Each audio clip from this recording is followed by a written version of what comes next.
How's it going, guys? Welcome back to the Blue Shifting and welcome back to Muv-Luv Monday. Now, if you've been paying attention at all to my Discord, because I think I actually forgot to make an actual channel update, I got pretty grossly sick over the weekend. It was unfortunate, but I think what it was is that I just kind of was doing a lot of go, and so when Christmas/New Year's break finally hit, and like we just had the whole family at home, and we got through Christmas finally, I just kind of collapsed into a puddle of myself. So I wasn't able to post a few videos, and I've actually been pretty out of it this weekend. In fact, I'm kind of out of it right now. It's like I'm on the road to recovery. Like, trust me, it was at a point where I was practically sleeping like 24/7 for a couple days there, just trying to recover. I don't think it was anything super serious per se. Like, kind of like I had like a little bit of fever. A lot of trouble sleeping steadily, so like I would constantly wake up and go back to sleep, wake up, go back to sleep, and just like a lot of just weakness, like my joints would ache, and like I just had no energy. I slept more than I think I ever have in the past few days, but finally turning a corner. Last night was the first like solid night's sleep I've had in a long time. It feels like a long time anyway. And so while I'm not 100% yet, I think I'm good enough to do a recording, so I should be able to jump back into the swing of things this week. I think if there's anything that's going to suffer this week just because of my lack of energy, it's going to be Pokemon and Persona, because they take so much longer to make. Like, there's a lot more editing involved, there's a lot more recording time involved, so just FYI for that. But let's jump back into Muv-Luv, because I'm really excited to continue this. So last week we saw Hibiki's introduction and also like the formation of a kind of squad. I'm guessing they're going to be sticking together because they did work really well together. But yeah, so we know the setting is taking place somewhere near Seattle, where like Japan effectively uprooted and transplanted before G-Day. So they're effectively like a state in, like they're effectively a contingency state in the United States now. Refugees to like the highest degree, and the beta are still here. They're still attacking. The warfare's changed, but they're still around, so hopefully we'll get more information about like what's the state of the world, what's going on, like what have we missed. Will we get an update about Lilia? I doubt it. The impression I'm getting so far is that like maybe they'll make references, but I don't know if we'll actually meet her again. A lot of you had fun with my predictions last time. I'm glad you enjoyed that. Thank you again for the person who reminded me I should make some predictions, because that was really fun to be able to do. But yeah, let's. There's not really much else to say other than like let's just jump in and kind of see what the state of things are now that we've got all the action done. I'm guessing we're going to get a little bit of a setting set up for us. So let's jump into it. It's finally over, thank God. The chair force sure took its sweet time. Well, ain't like we were ever gonna sortie without making sure the coast was clear first. Not when bombers are worth their weight in gold these days. Whatever, we won the day, and that's what matters. Hey, Marima. You gonna say something or not? Okay. Good job.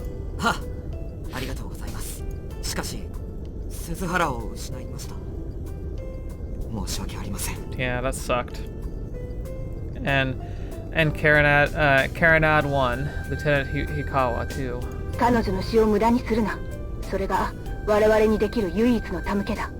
Right. The Major must be doing the rounds, having the exact same conversation with all the fight leaders. Alright. About darn time I stopped pissing on the parade.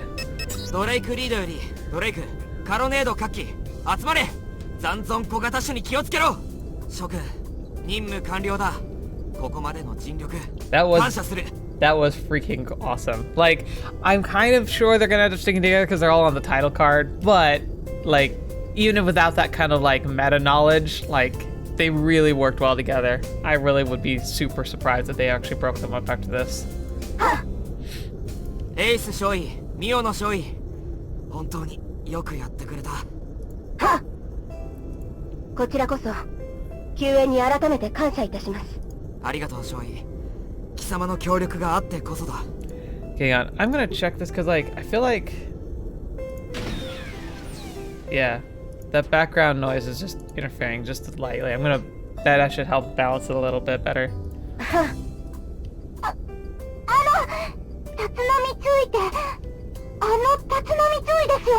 Oh, what? 作戦中の英士で立浪は俺一人のようだな。 The Lieutenant Tatsunami, huh?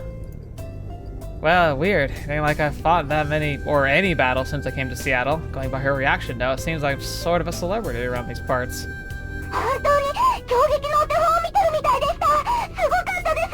It was pretty sweet. Not like I can complain. My false reputation sure came in handy today. ミオの勝利こそ軍歴は浅いそうだが素晴らしい動きだった。できればこのまま一緒にやっていきたいぐらいだ。 Maybe Lieutenant Suzuhara would have become that good in the future if she had survived today. The 8 minutes of death. That single obstacle stopped so many promising pilots dead in their tracks, and I ain't gonna get cute with the words here. It's a real tragedy. But now it's not the time to grieve, not yet. 仙道少尉も毎度のことながら助かったよ。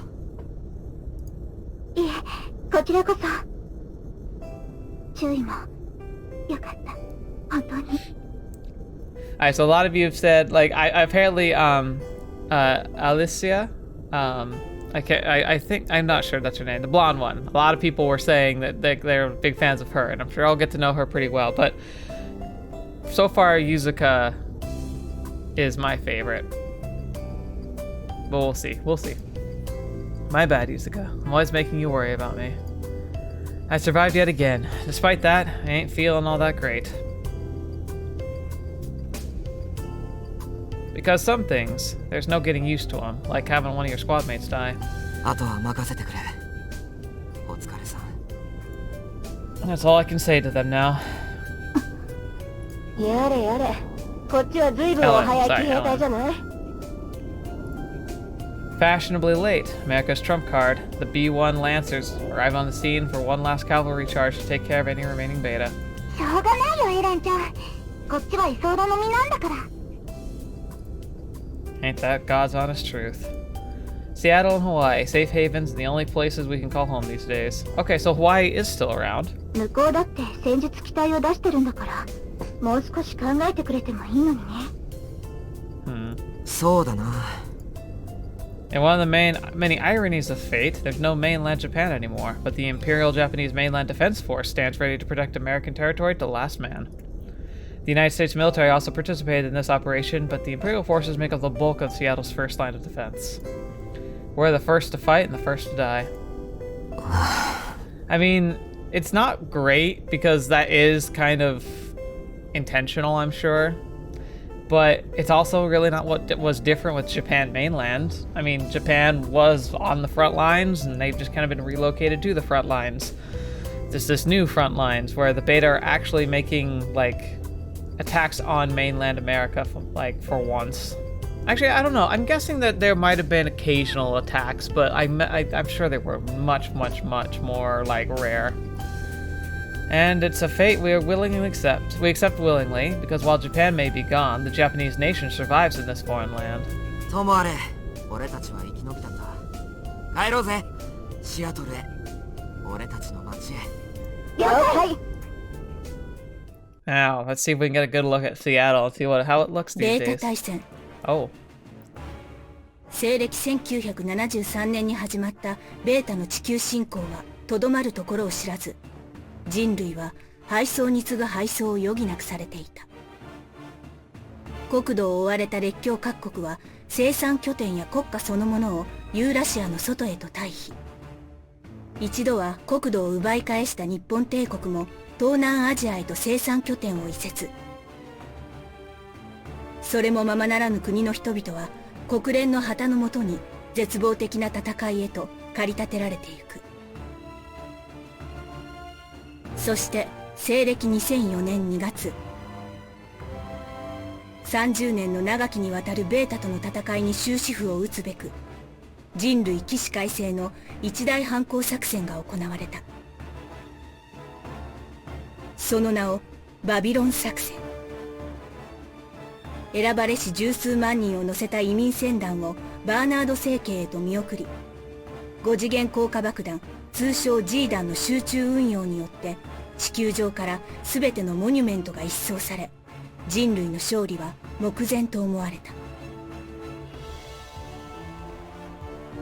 だが G 弾の一斉起爆によって発生したと思われる大規模重力偏差により、バビロン作戦はバビロン災害へと名前を変えた。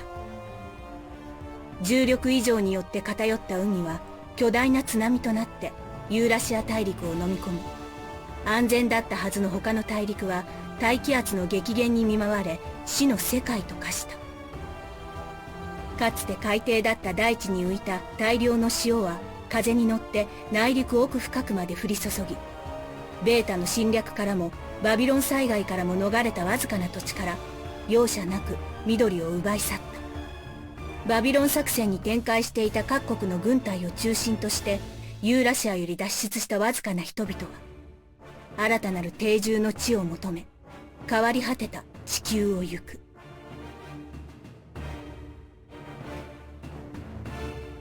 だが人類の前に再びベータが姿を現した。必ずや緑の地球を再興する。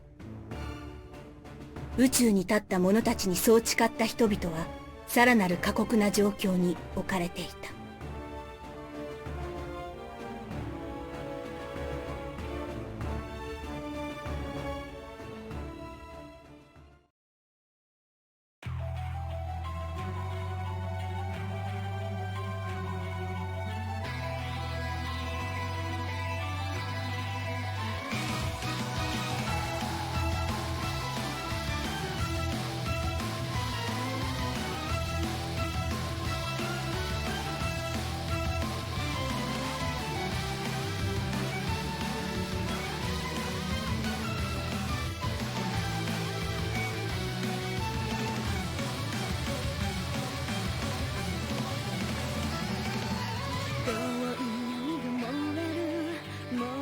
沈むかけらに力うつく炎ら種を求めるこの手叫ぶ君の心知らぬままにたくさん忘れておくれ望むだけじゃ無理とまだ痛みにうろたえる赤い赤い羽が落ちる受け止めて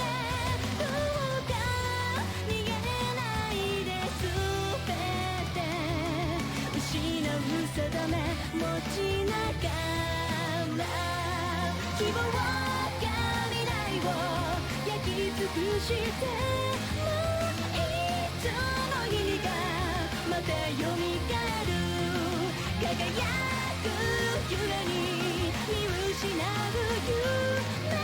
夢命飛ばす最後のエデン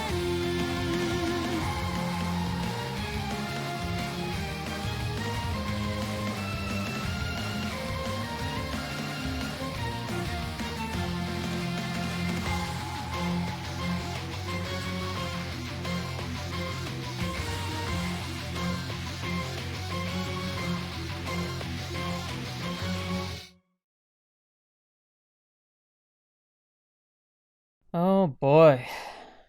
That was a cool intro. October 7th, 2005.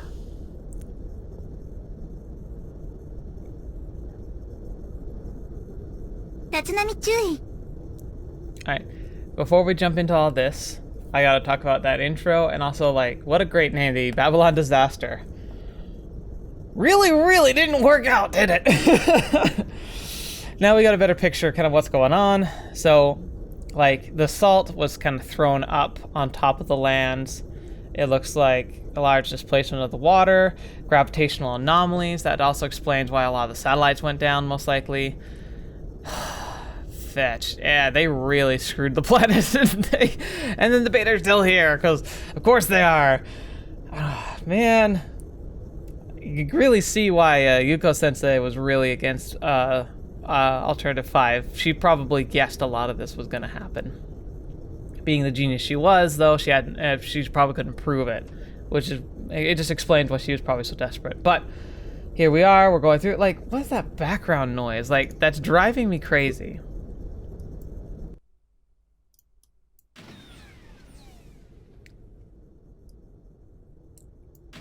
I'll keep it low for now because it's just so obnoxiously loud.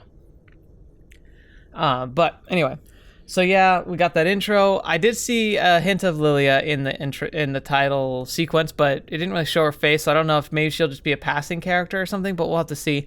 Also, it's kind of implied that there might be some like actual like relationship / dating options in this, just because of some of the slides I saw, including one that looked like a Marimo route, which is like, that's tempting. We'll see what we do. We'll have a go through here, but yeah. It's not looking too great, is it? Like, my impression is that we're flubberducked. Like, I think it's pretty unlikely this is going to end well. So, anyway, can jump into this, kind of get our footing, and see how things play out. Yuzuka? やっぱり来てたんですね。ああ、報告書終わって時間できたんでな。そうでしたか。ああ。で、そういうお前だってわざわざ見に来てるじゃねえか。ま、自分の期待は気になるもんな。Hibiki, it looks like you are suffering from main character syndrome because she's looking for you, not her TSF, obviously. そんなに激しい軌道を取らせたつもりはなかったんですけど。Since our propellant situation is dire, Command's policy is that all TSFs on the front lines, except the units on advanced warning duty, must be returned to Seattle via land transportation. The process alone takes an entire day. Even then, the TSFs showing heavy signs of wear and tear have to be sent to an external maintenance facility before they can be returned to the base. 駆動系の消耗がきつかったんだとさ。ここでも整備はできるけど、大掛かりな場合は外に振った方が早いらしい。でも外部委託ってでアメリカ軍施設ですよね。カゲロウならともかく白縫いなんて整備できるのかしら。Maybe. 実際やったんだからできたんだろ。 I realize she ain't comfortable with this, and I can't blame her. Shiranu's a finicky machine. Back in the Atlantic Theater, practically everyone used to pilot a Kagaryo. Since the Kagaryo is just a modified American F-15C Eagle developed under a licensed production agreement, maintenance was never an issue. Sucks for us, things ain't so straightforward anymore. The Shiranui is a 100% Japanese TSF. つっても最終的な整備はここで入るらしいぜ。それはちゃんと帝国の整備班がつくんだから安心だろう。Yeah. 大丈夫。2、3日もすりゃきっちり仕上がって帰ってくるさ。そうですね。アメリカ軍の整備を信用してないわけじゃないけど、超党周りはどうしてもね。So you're just worried that they aren't approaching it with the same philosophical, mechanical ideas. まあ、それはその通りだな。Americans don't use stuff like swords. It'd be crazy to expect perfect maintenance and precise adjustments if they don't have a feel for how TSF uses melee blades in the first place. Interesting. So they don't use them at all. But I guess that makes sense because like they've always had to sortie with the expectations of long-range deployment. The Japanese were like more focused on preparing for close range, especially with beta hive insurrections, because invading hives was kind of like one of their primary specializations. But that's not a problem with the Imperial mechanics, who have all the know-how they need to fine-tune the joints for a TSF for optimal performance in close quarters combat. けど何にしても今回は知らないでよかったですよ。近接戦闘兵装がある分、継戦能力は帝国軍機の方が信用を受けますから。That is true, like not having to rely on ammo and like having the ultimate, like if all else fails you have a weapon is pretty nice. だな。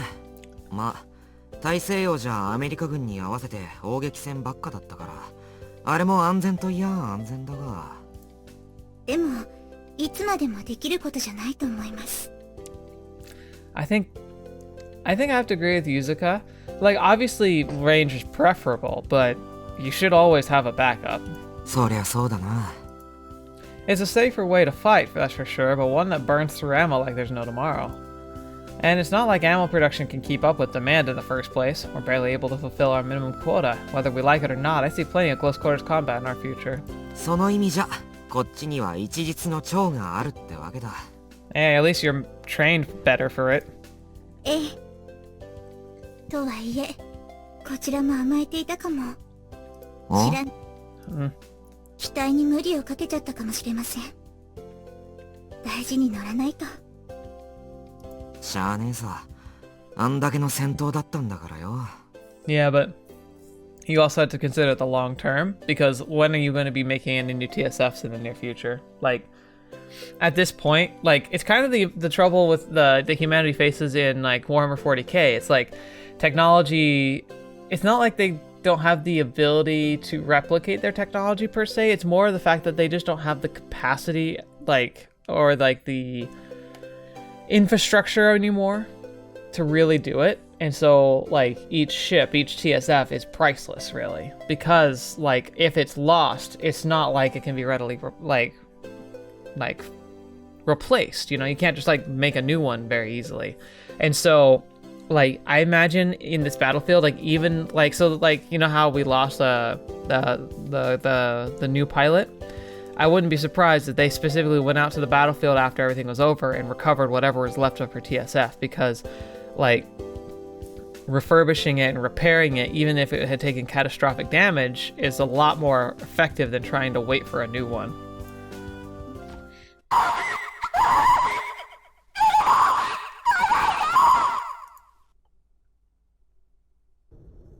この程度の損耗で済んでよかったんだよ。ほんと。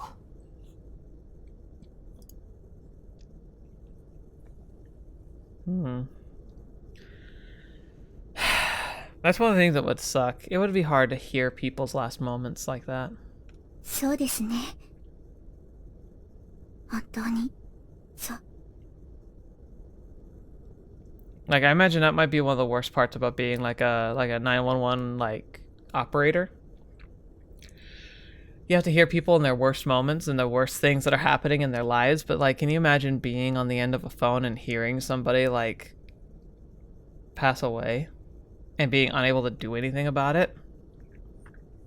Oh, I always say, like, if I were in the Muv-Luv universe, I most likely would be somebody working in one of like the coordination rooms, but like, I'd probably have a mental breakdown at some point, especially if I listen to a squad of people whom I, like, you know, started to care for, like my squad, my team, my people, and hearing them maybe like one by one getting picked off. Like, God, I'm not somebody who's ever been drawn to drinking or anything, because I just don't see why anyone would want to, but in that situation, I could see myself really, really wanting to just forget.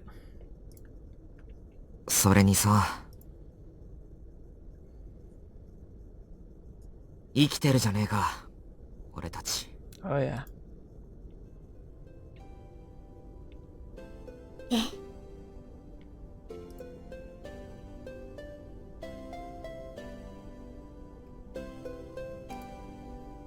あの時。あれ？もしかして立浪注意じゃないですか？ What did he do? What did Hibiki do to make this much of a stir? Ugh. わあ、やっぱりそうだ。仙道少尉も。君は？失礼しました。第一連隊機体整備班、楠本さやか軍曹です。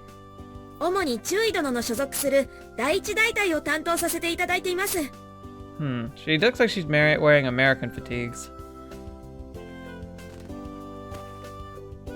おう、俺たちの立浪響注意だ。仙道柚香少尉です。軍曹たちにはいろいろ世話になると思う。よろしくな。でもなんで俺のことを？ Yeah. え？中尉たちはちょっとした有名人ですよ。ご自覚なかったんですか？不毛の北米大陸を生身で横断した猛者がいるって噂で。 Across the okay.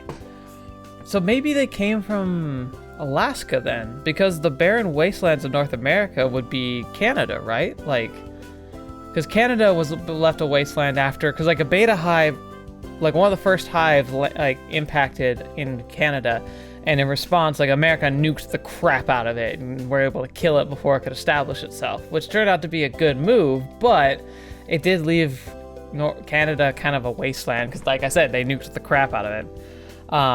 So I'm guessing that they might have come from Alaska, which means they... So you guys have said that all the characters from here are characters that are like unique to this series. So my initial guess would be that they would be from, because I know Total Eclipse takes place in a base, like a UN base, like somewhere in Alaska or like Russia. Like I know there's a connection to Russia there. I'm not sure exactly how.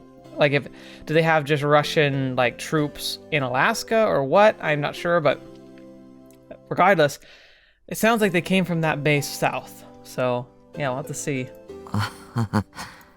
The rumors must have spread like wildfire during the time me and Yuzuka were hospitalized. 奇跡の生還、幸運と実力のお二人ってことで、あやかりたいって人も結構いるんですよ。I don't know. I'm guessing it was not fun based on the like flashes that we got at the beginning. 実際のところどうだったんですか？シアトルに東から来る人なんてまずいませんし。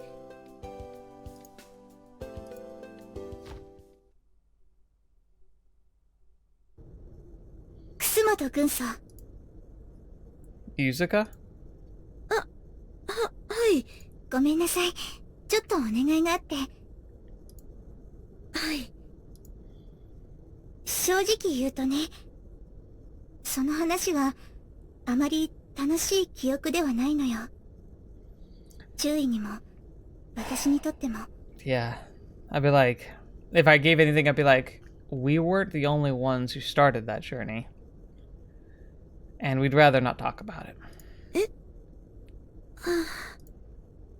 多分、このシアトルにいらっしゃる皆さんと同じだと思うのだけど。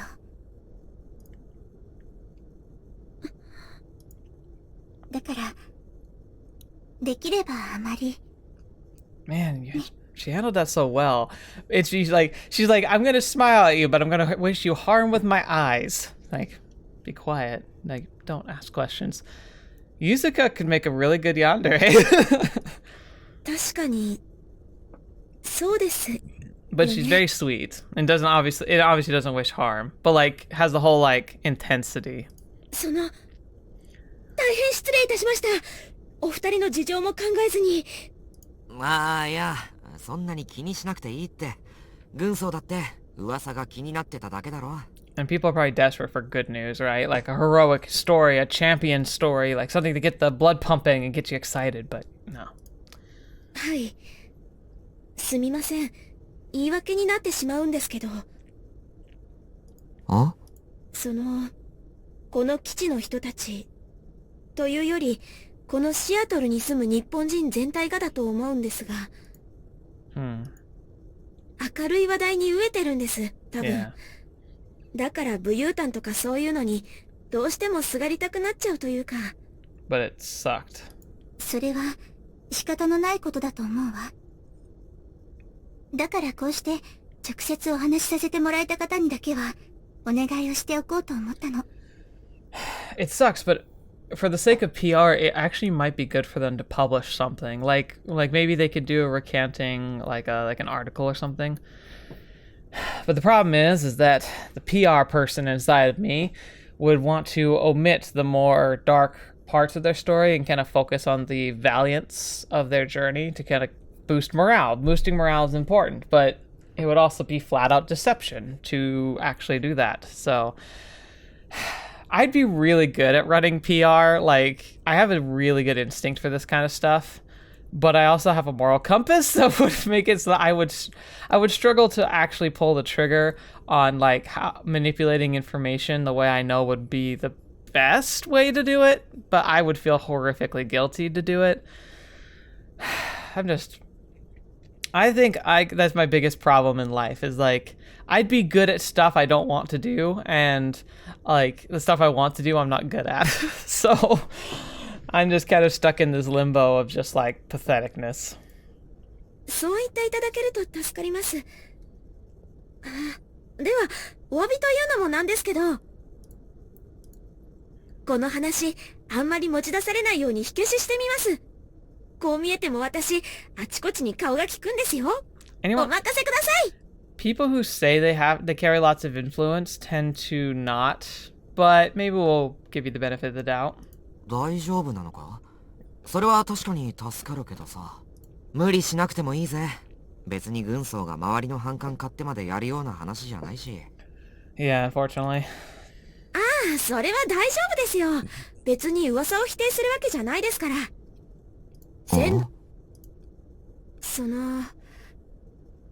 みんな同じなんです。誰だってここにたどり着くまでには、いろいろと。Oh yeah, I imagine it was a nightmare for everybody. Yeah. It ain't like we're special or anything. Every Japanese person in Seattle has a similar story to tell. A desperate flight from the mainland clinging to their lives. Everyone's lost friends and family along the way, or worse, they were forced to abandon them. I know they must be overcome with guilt every time they remember, because it's the same for me. みんなにも、そう気づいてもらえばいいだけですから。Yeah. Like they were hoping that they would have this valiant, amazing story to tell, but it's just the same. It's the same story. わかった。ともあれ、軍曹に差し障りのない範囲で頼むよ。ありがとな。本当にごめんなさい。気を使わせちゃったみたいで。いえいえ、お気になさらず。She's a cheery one. それはそうと、立浪中尉も仙道少尉も、ここのハンガーはまだあまり馴染みがないんじゃありませんか？そうね。今回の出撃では、病室から管制ユニットに投げ込まれたようなものだったから。Dang. Can you imagine that? You trek across a wilderness, you're probably half dead, you go to a hospital, recover for a few days, and then they're like, oh, hey, wake up, get your TSS, you're gonna go fight. You're like, alright, okay, let's go! ほんと。あれは参ったぜ。人使い荒いとこに拾われたなーって。No way she doesn't know that much. The mechanics gotta be aware of how the higher-ups made up flights on the spot and then threw us to the wolves. 整備の人間はあちこちに顔を出してますから、いろいろ話が伝わってくるんですよ。That's fair. まあ、特に我ら機体整備中隊は、噂話の集積地としては連隊1ですから。お二人も知りたいネタがあれば、ぜひお立ち寄りを。Okay. じゃあ、今度ぜひ遊びに行かせてもらいますね。いつでも、お待ちしております。Oh, I almost forgot information gathering is practically Yuzuka's hobby. Oh, that's funny. She likes 仙 gossip, 道 huh? 少尉、お手柔らかに頼みますよ。 She's like, yes! 今何かおっしゃいましたか？いや、別に。Bitty. Such wonderful dialogue. Like, the voice acting's already great. It's top notch. というわけで、話がそれてしまいましたが、よろしければハンガーご案内しましょうか？ Excuse me. ああ、でもお二人って、あっちでアメリカ軍標準のハンガーはとっくにおなじみですかね？いいえ、そんなことはないわ。私たちは戦術規模艦とか大型揚陸艦がほとんどだったから。Right. ああ、そうだったんですか。ええ、いつも船に乗ってるような状態でした。俺はここ興味あるな。後で大隊長に呼ばれてるけど、せっかくだから多少なら。仙道少尉は？私も後でちょっと事務局に寄りたいんですが、特に急ぐほどではありません。私はもう非番です。全然問題ありません。Aw. そっか。それじゃあ簡単にお願いできるかな。了解しました。では簡単に。ああ、下のグラウンドレベルは今機体搬入でバタついていることもあるので、このガントリーレベルから案内させていただきますね。Makes sense. ああ。 Why are you saluting, though?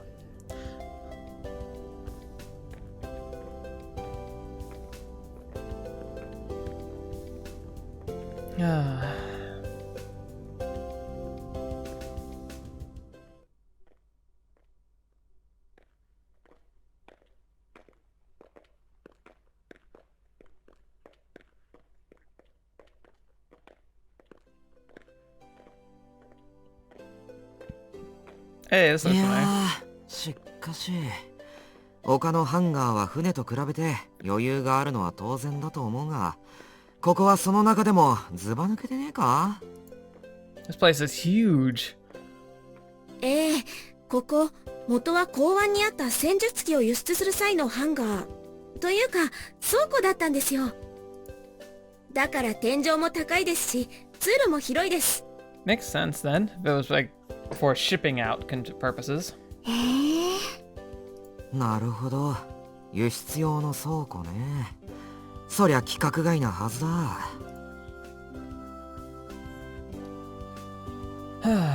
I can easily picture this place at its peak. The hangar must have been packed with TSFs wall to wall. This place looks pretty darn empty now, but it must have given off a completely different feel back in the good old days. I like how we're now looking at the like pre-Babylon disaster, where like the world was hell and like we were losing and everything, and like that's the good old days now. 確かに広さは規格外ですね。でも真面目な話をすると、戦術機周りの規格は帝国と同じですよ。I need a haircut. My hair is all floopy and floopy. ガントリーなんかはアメリカ軍から譲渡してもらったものと戦術機母艦からの再利用です。Oh, interesting. そうやってかき集めてきたものでここを作ったんですよね。私はまだハワイからシアトルに来て3ヶ月なんですけど、ハワイにしろここにしろ、特にそこに知らないが立ってるっていうのもあるんでしょうけど。Shiranui. いや、きっともっと本質的なことだろIf you ask me, it's the people around us. Everyone here is Japanese. The people who built this hangar are Japanese. The people working their butts off to get our TSFs up and running for the next battle are Japanese. Even when the hangar is crammed with American TSFs and there wasn't a single Shiranui in sight, the people working overtime to service them would still be Japanese. The Empire no longer has a territory to call its own, but the Japanese spirit lives within the hearts and souls of the people. That's what defines this place, this new Japan. 私には待ってるやつがいるんだ。そんなわけで規格違いで困るのはトイレの高さぐらいなものです。Right.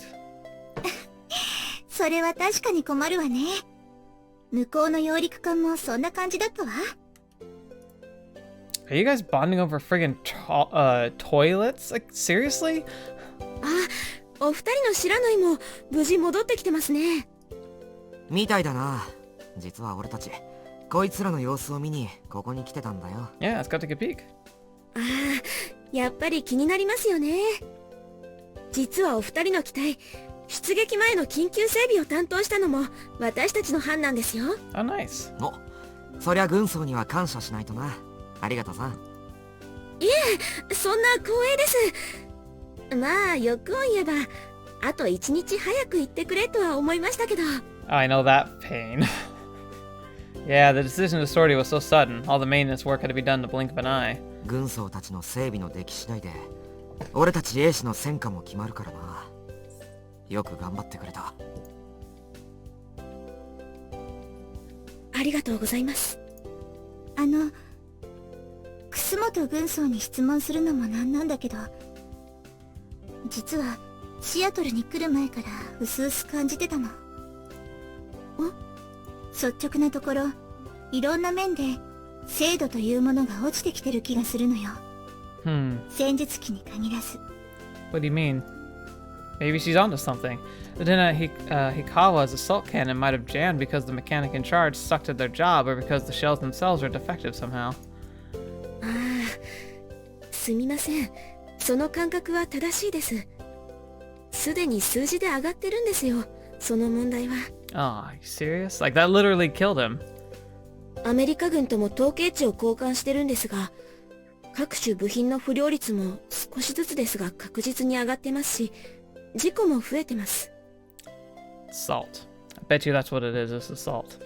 There's an extremely high level of salt in the air nowadays, and salt has a corroding effect, especially because it draws like in some ways salt is a preservative. It helps things be maintained by drawing water out, but when it comes to metals, it actually often works as a catalyst with interactions for metals interacting with the atmosphere. So it could be causing like corrosion and just like rusting on materials that can rust.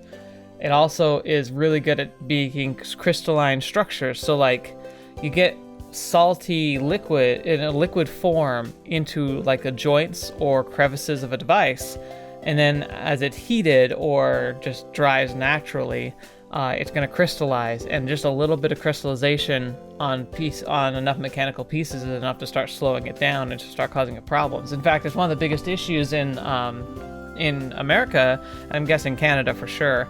In the wintertime, we use a lot of salt and sand on the roads to keep them safe, but the problem is that it starts getting into your car. So a lot of cars have like kind of protective covers underneath them and wherever they can place them to kind of keep your engine from getting it. But you also need to maintain like general cleanliness of your vehicle, washing it when you can, and especially when the spring comes around, get all the salt out, because it will start to erode and cause problems much faster with salt constantly all around it. And I'm guessing that that's a major contribution here.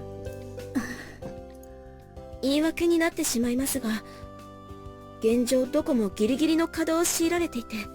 Also that's a good point too. なんといってもやっぱり人的資源の不足はどうしようもないみたいで。I mean, she's right. There's really not much else that can be done. So they're short-handed, same as the surface pilots. And wild guess, same as every other job out there, lack of human resources ain't a problem that can easily be solved these days. Because even assuming an optimal allocation of personnel, the root of the problem is the simple fact that not enough qualified people survived the Great Ocean collapse.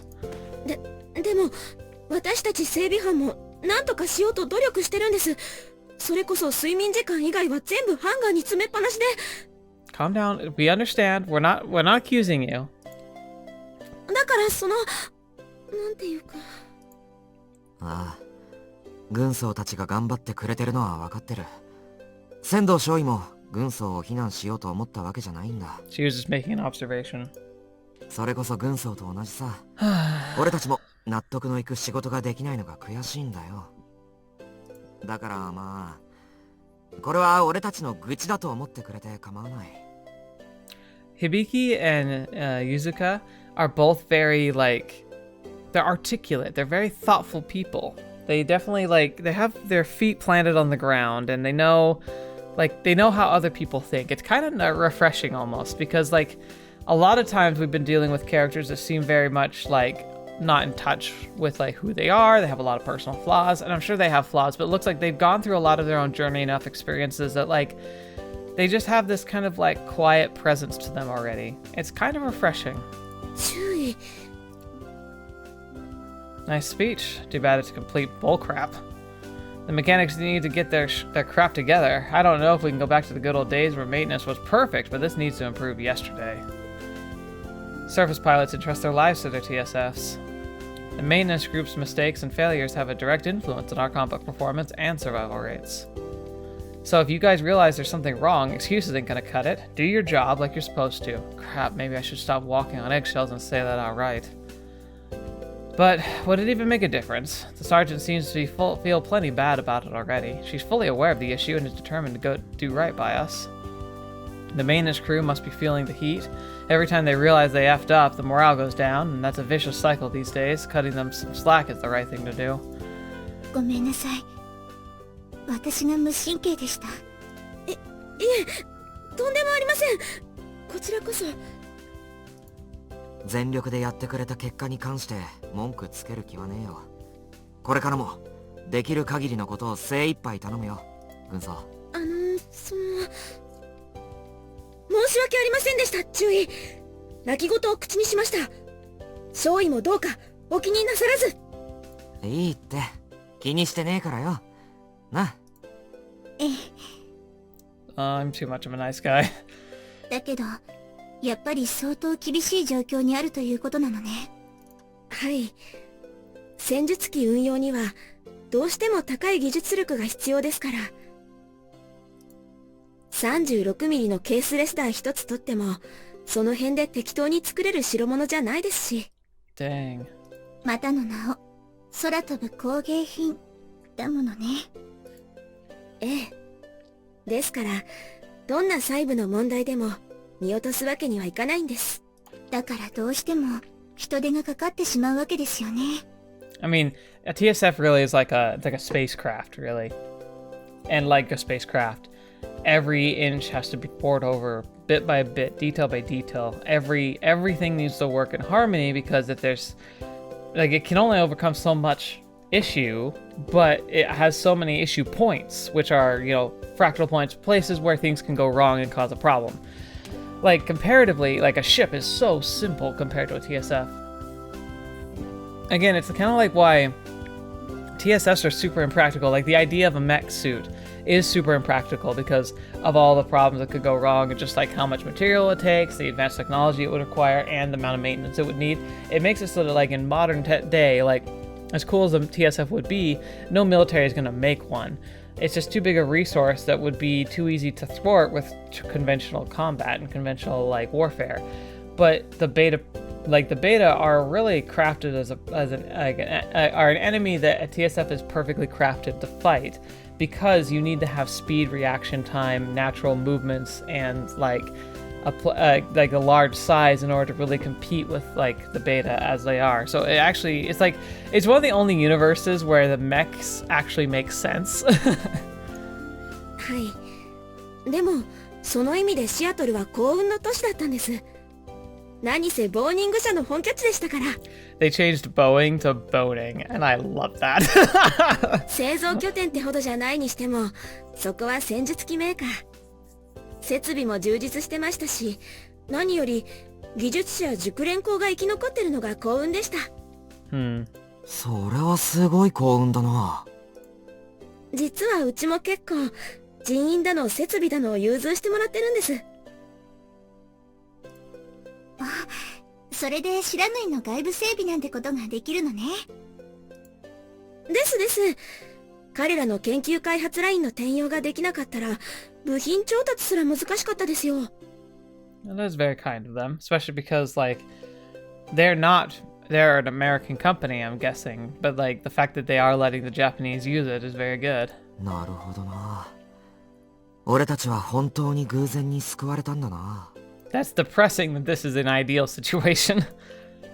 Thanks to a twist of fate, we not only find ourselves in a major city, but one that is home to a premier TSF manufacturer. Sure, we might be stuck in a tiny slice of land between the collapsed ocean and the low oxygen zones, but there's plenty of worse places to be. Okay, low oxygen zones. That sounds hilariously depressing. Oh my gosh. You know what?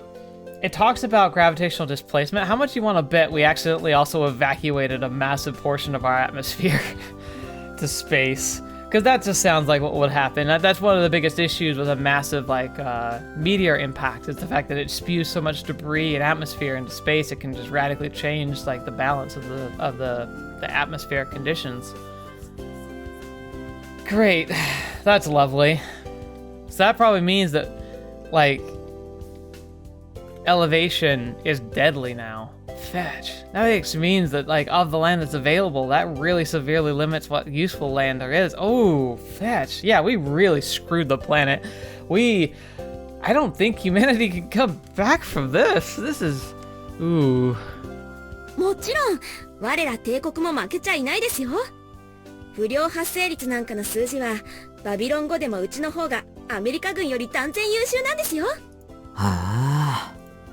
ボーニング側で手を入れてきた箇所も、こっちでボルト1本から再確認してますからね。Good. とにかく、今後とも全力で整備しますので、何卒ご安心のほどを。ああ、頼むぜ、軍曹。An expert TSF mechanic is a rare commodity these days. Plus, she seems to care a great deal. If she didn't, Yuzuko's accusations wouldn't have hit so close to home. Yeah, I imagine with the personnel issues they've got, they also probably need to be taking, like, as many people as they can, like, who are working and are good at their job, and getting them to train new people. Like, God. Like, even if they can get past this crisis, I doubt they'll actually slow down, because even if we never get attacked for the next, like, 2 months, everybody who can is probably got to be doing training. さて、次は私たち整備班の詰め所をご案内しますね。と言っても、これも今日は上から見るだけになっちゃいますが。下にお邪魔するのはまた後日ゆっくりとね。ぜひぜひ。 Seems Yuzuka and Sergeant Kusumoto are getting along quite well. ああ、気のせいか。 Wait, what? 注意、どうかされましたか？ああ、いや、なんでもない。 I could swear someone was looking at me. Did I miss something in like a background? ずっとカゲロウだったんですよね。そうね。カゲロウもいい機体よ。さすがに第三世代機にはかなわないけど。イーグルシリーズは傑作ですからね。アメリカの基礎設計はやっぱすごいですよ。 Back during the days of the European Expeditionary Force, the big shots decided we'd be working in mixed units together with the Americans. Since American-made parts are widely available in the European theater, it was a no-brainer to pilot a Kagario instead of a Shiranui. Anyway, it's been a month since we last saw Yuzuka casually chatting with someone else. Hopefully this is a sign that our everyday life is finally going to go back to normal, little by little. Weird, I must be seeing things. Okay, no, that's a solid snake impression right there. I wonder what does that mean? Kitakyushu. Does anyone know? If you happen to know what that word means, it'd be kind of fun to know, because I'm guessing that's a little bit of an Easter egg. あれ？何か気になるものでもありましたか？いや、なんとなく誰かに見られてるような気がしてな。有名性ですかね。あれ？でもなんだ？あ、いえ、整備の人間で獣医たちの顔まで知ってるの、うちの班ぐらいのはずなんですけどね。あ、そうでした。A 氏の登録データは担当整備班の人間までしか閲覧できないはずでしたね。So a lot of people have heard of us, but most people shouldn't know who we are. はい。私たちは整備の時にお二人のデータを写真付きで拝見してましたけど、そのメンツは私以外、もう当直明けで戻ってますし。I'm guessing it's one of our intrepid little pilots, the fangirl we had in our little team. That makes an awful lot of sense, yeah. Besides the mechanics, only superior officers in the same chain of command should be able to access our military records at their discretion. ま、他の A 氏から何か聞いてたやつがいたのかもな。多分そうでしょうね。こういう話はどこからか広まるものですし。Still. この後なんですけど。That box! 誰もいねえよな。段ボールが置いてあるだけで。そうですね。段ボールが置いてあるだけで。No problem if I were to kick it! ええ、段ボールが置いてあるだけですね。第2ハンガーに通じる渡り廊下があるんですけど、あそこ結構眺めがいいんですよ。へえ、そうなの。A great view of what? Just a hangar, dude. うちの連中もちょっとした休憩はそこで取ることが多いんです。たまり場みたいなものですね。なるほど、そういうことか。それは見てみたいな。早く行こうぜ。了解です。ところで注意。そういうことってどういうことでしょうか？いや、ほら、軍曹のご同僚ということであれば、さぞかし眺めもいい。注意。もう少しご自重ください。地金を出すのは早すぎます。Wait, what? 九州での失敗から何も学んでいないのですか？ He likes good views. What? 地金とはなんだね、君。同僚ってだけで、女性とは限んねえだろ？俺は整備班の皆様と交流を深め情報共有をだな。Oh, Hibiki. I get you now. それ、世間一般では、語るに落ちるというのですが。Well, I mean, you know, there's worse things to be. みんな油まみれですけどね。注意にならいつでもご紹介しますよ。So he's got a thing for mechanics, maybe? おお、サンキュー。ところで、あくまで参考に軍曹の整備班の男女比はどのような？ Oh, Hibiki. Yuzuka does not appreciate. She will remember. She did not like that. やっぱり誰もいねえよな。さっきからずっと同じ段ボールが置いてあるだけで。Mm-hmm. I think we all know. そうですね。さっきからずっと同じ段ボールが置いてあるだけで。ええ。さっきからずっと同じ段ボールが置いてあるだけですね。Mm-hmm. まあいいや。さあさ、眺めのいい渡り廊下に行こうぜ。まったく。Yeah! Yep, I knew it! 貴様、立浪注意の背後を取るとは。目的を言いなさい。でなければ、撃ちます。Yeah, so like I said, I don't think Yuzuka is going to be a yandere, but she's got she's got the potential. She's definitely protective. いくらなんでもそのスニーキングはアウトだろう。一体何者だ？で、あなた。あれ？ミオの少尉じゃねえか。はい、覚えててくださいましたか？おう、一緒に戦った仲じゃねえか。注意に捨ててその命を狙うとは。Oh, she's kind of scary. I don't know if this would make a good thumbnail for this episode, but it looks great. いいえ、違います。まあまあ。で、一体何やってんだ？はい、これを。不審な動き。注意、危険です。下がってください。Yuzuka, you're a little too protective. お前の方が危ねえよ。そっから離れろ、ゆずか。そんな、私はただ注意の身の安全を。まあ、はいはい、わかってる。それは助かってるよ。けど、 Talk about jumping at shadows. That's Yuzuka's doing Musica things, I guess. で、一体どうしたんだ？あんな隠密技まで駆使して。Any American would have been on cloud nine if they saw her antics. Those guys love their ninjas. はい、その、こういう時は可能な限りお近づきになってから驚かすようなのがいいって、エレンちゃん、その、エース少尉が。Ellen was telling you to flirt with us, not to literally knock us off our feet. はあ？やはりアンブッシュか。卑劣な。痛いです、注意。So she's your Suvika, it seems. いいから落ち着けっつーの。エイス少尉って一緒にいた。はい、そうです。 She's that foreign pilot? I wonder where she's from exactly. No, wait, that's not what matters right now. しかしミオの少尉よ。念のため聞くけど、君は日本人だよな。はい、ミオの雫、まごうことなき日本帝国は旧正の生まれですったい。Yeah, yep. Yep. そうか。よし、君が日本語ネイティブなのはよーくわかった。だが誠に残念なことだが、君のやったお近づきも脅かすも日本語ではだいぶ意味が違うのだ。 Yeah, ミオの少尉。 gotcha. People love to have their breath taken away. But Lieutenant Ice tricked her into giving me a jump scare. That's all there is to it. いや、まあいい。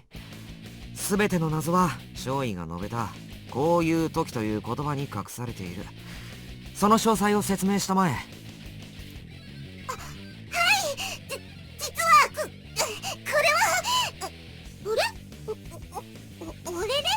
どうした少尉？いえ、その、おかしいな。あれ？ Really?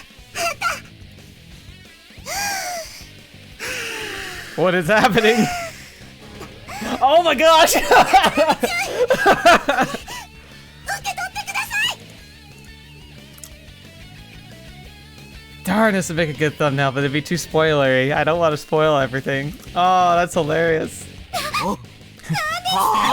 Yuzuka said, "It can't be! No! Someone's gonna beat me to it!"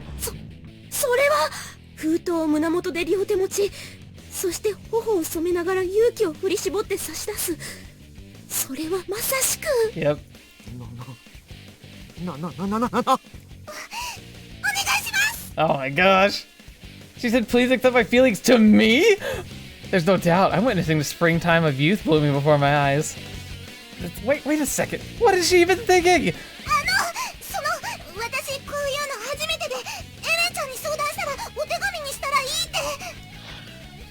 I mean, how old is she? Like, she's only like 16, right? Or something like that? Oh gosh. Oh my gosh. 初めてです。初めてだと。I'm your first. ミオの少尉、もう一度よく考えなさい。こういう相手は慎重に考えないと。初めてならなおさらで。Oi, I'm gonna take that personally. いいですか？立浪注意という人は女性と見れば見境なく尻尾を振ってついていき、ひどい目にあっても。Oi, I am gonna take that personal. 女性の色化に惑わされて墓穴を掘って手痛い失敗をしても全く懲りないような人なんですよ。こら、そのような男性にこのようなこと。あなたの純情が汚れてしまう。一生後悔しますよ。 Oh no. この野郎、そこまで言うか。いくらなんでも言い過ぎだろう。 You're making me cry, dang it. まあ多少の脚色は入っていますが、乙女の純情の危機ですから緊急後で覚えてろ。とりあえずだ。気持ちは嬉しいというか大歓迎なんだが、そのだな。俺とダメ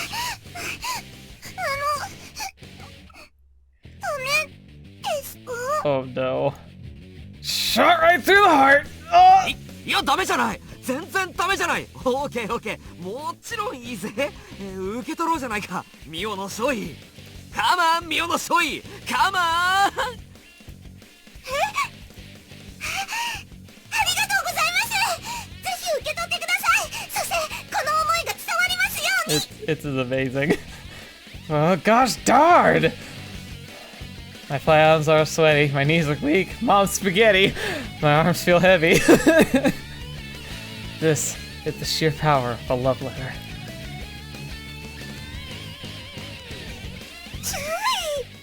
See, Yusaka's like, no! とにかく受け取ったぞ。後でしっかり読ませてもらうからな。Calm down, Hibiki. You're an adult, a grown man. Like you're a total stud, dude. ぜひここで読んでいただいてお返事とかいただければ。 Maybe it's innocuous. Maybe she just wants to try and join our squad. That would be kind of funny. What did she say? I'm supposed to read it here? 意外に大胆なんだな、ミオの少尉は。これは噂にせざるを得ませんね。Kusumoto's like, I gotta tell everyone. しかしここは人が多いからな。とはいえそこまで言われて断っちゃ男が廃るな。そうそう、廃る。仕方ないよな。I know, right? よし、開けるぞ。開けちゃうぞ。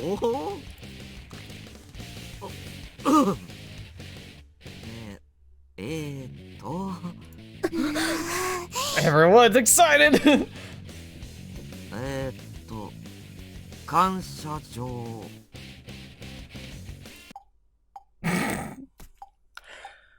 All this for a thank you letter? Oh my gosh. はい、感謝状ですか？はい、感謝の気持ちをいっぱい込めてみました。 Well, okay. That was fun. Of course. そうか、感謝状か。なんだ、そうか。注意。私いつも今まで隊長の人になれるのに時間がかかっちゃって。なのに立浪注意はすぐに息を合わせていただいて、こんなの初めてでったからちゃんとお礼とかしたくって。 She's only been a pilot for 6 months. How many commanders has she gone through? そしたらエレンちゃんもすぐ賛成してくれて、いろいろ相談に乗ってくれたんです。 I think I'm starting to see why everyone likes Ella. She seems hilarious. ほほほ。例えばそのお手紙にした方がいいとか、 Yeah. なるべく接近してから渡せとか、驚かせた方がいいとか、その場でお返事もらいなさいとか。 She literally did. Ella's freaking awesome. This is the 200 proof misunderstanding and it's all her fault. あと絶対に仙道将もいらっしゃる時にした方がいいって。 Oh my gosh, Ellen.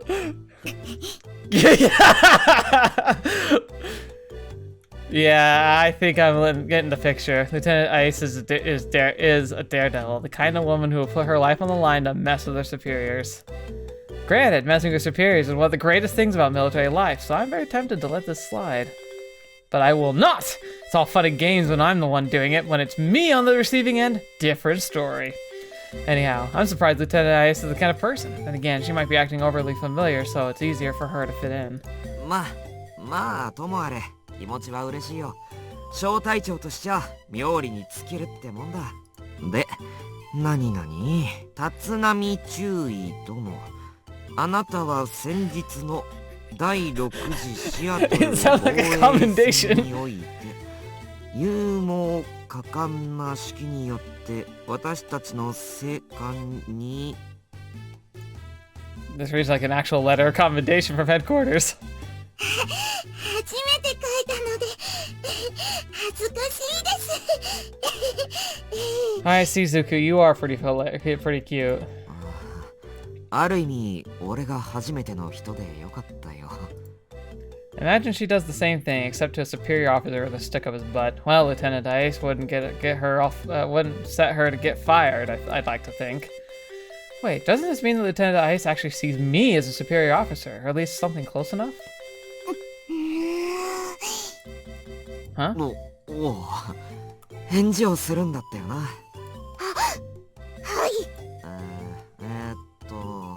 お返事というかだな。まあさっきも言ったけどほんと嬉しいよ。 That's the honest truth. At the very least, I'm glad that most of my subordinates survived that battle from the bottom of my heart. ミオの少尉こそあの状況下でよく俺の指揮に応えてくれた。ありがとう。 Lieutenant Miono's got the skill and good luck one needs to stay alive. As long as she keeps it up, the sky's the limit. はい、立浪注意のお役に立てて光栄です。今回の生還はまさにタイの4人全員で勝ち取ったもんさ。俺だけの力じゃない。少尉もそのことを誇りにしてほしい。 That's a great answer. わかりました。了解です。いい返事だ。今後とも頑張れよ、ミオの少尉。それじゃあお話も済んだところでちょっと確認したいことがあるんだけれど。 Yeah. はい、なんでしょう。エイス少尉はミオの少尉の相談に乗ってさっきみたいなアドバイスをしただけなのかしら。私には立浪注意をからかうためにエイス少尉が全てを計画したように思えてならないんだけど。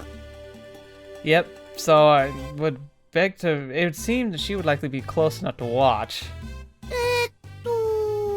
例えばこの封筒既製品じゃないわよね。その割には随分手の込んだ、というか段ボール箱にしても。これあなたがどこからか見つけてきたの？ If she even said that, ooh. ああ、それはですね。しずくん、こんなところでどうしたの？ Yep. That face looks familiar. もう君はおお、これは立浪注意ではありませんか。Nice to meet you. 偶然ですね。仙道少尉もハローハロー。 You could drop the act. You were watching the whole time. お偶然ね。Yep. その割には随分とタイミングがいいんじゃないの？まったくですね。Oh yeah. で、何かあったんですか？そう言いながらどこかでこっそり覗いていたんじゃありませんか？ What？ 何のことかよくわかりませんね。私は雫を探しに来ただけですね。さあ雫、帰りましょう。あれエレンちゃんなんだか微妙に言葉遣い変だよ。それにせっかく練習より上手にできたんだけどな。ダンボール作戦はバレちゃったけどPractice? She's like, crap, you're not supposed to do that! 残念でしたね、エース少尉。出てくるのが少し遅かったようですよ。If she's smart enough to come up with an elaborate prank like with like the letter stuff, she's also got to be perceptive enough to realize her plan was busted the moment Yuzuka opened her mouth.